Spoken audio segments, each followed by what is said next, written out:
I'm Tony Kevin. And I'm Alison Trainer. And we're interviewing my granaunt, Peg Kevin. Were any local fairs held around about? Yes, the local fair here was in Cashel and Thurles. They were held on the streets in the town. Did buyers ever transact business at crossroads or at farmers' houses? Well, I never remember them at crossroads, but sometimes they would come to the house and buy cattle in the field, you know. Was a toll paid on cattle sold? How much and to whom? Well, at that time they might give £1, luck money. That'd be it. When a bargain was made, how did the two people show their agreement? By spitting and shaking hands? They'd spit in their hand like that and then they'd shake hands with the buyer. How were the sold animals marked? They used to have some type of chalk or something. They just put a mark on them. The buyer that would mark them, he had his own way marking them.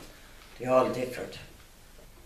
Were there special fairs for sheep, bannams or horses? No, they'd be all there the one day. They'd have the sheep in a kind of a wagon, you know. They'd have the pigs the same way, and they'd have the horses on the reins, you know. They wouldn't be at large, like, you know. Did older people tell you about food before your time? Tell me about?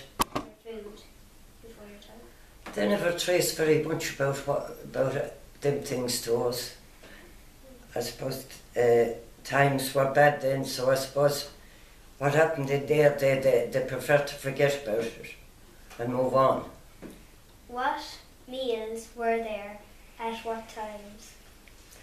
Well, you had the breakfast. You had to milk the cows first. You get up at 7, you milk the cows. You come in, you had the breakfast around 8 o'clock or after it. And you had the dinner at 12. You had the 3 o'clock tea, and you had supper in the night about 6:15. Was milk drunk? What kind of milk? The milk from the cows was just strained. There was no pasteurising the milk in those days.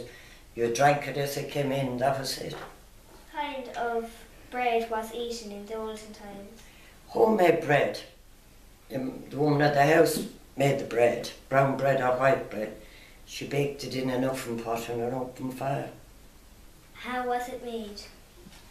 It's just mixed in they had a special, it was a tin pan, and they always mixed the bread in that, and we only had an open fire then, and you put on the oven pot on the fire, you had a good fire down.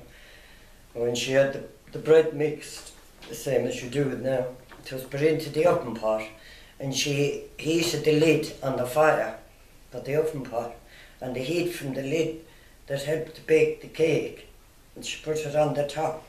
They put up some fire on it, then leave it there for about an hour. Take it off and it to be baked.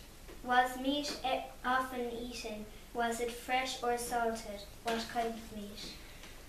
Home cured bacon, as we usually had for the week. You'd have fresh meat on a Sunday.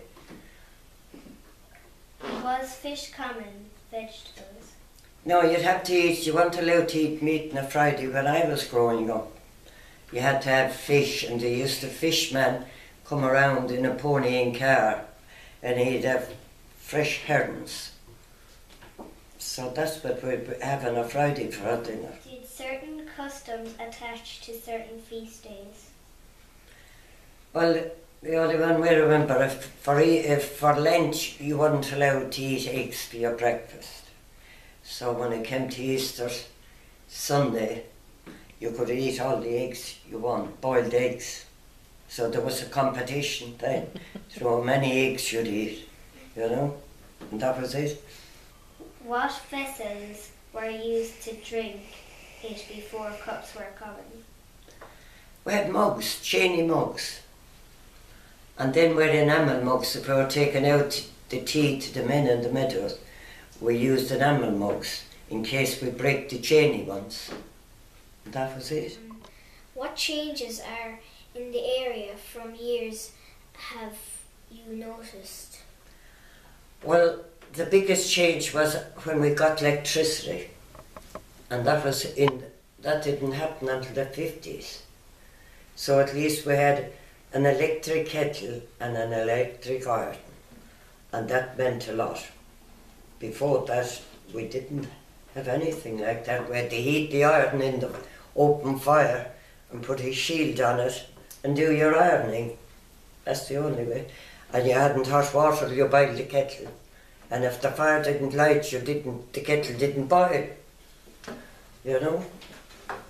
So that was the first wave of electricity. And after that, then things improved. Because we were able to see the houses then, the light, and we had to polish up the walls and make them all look better, you know? It made a big difference to us. Thank you for your time. You're welcome, love.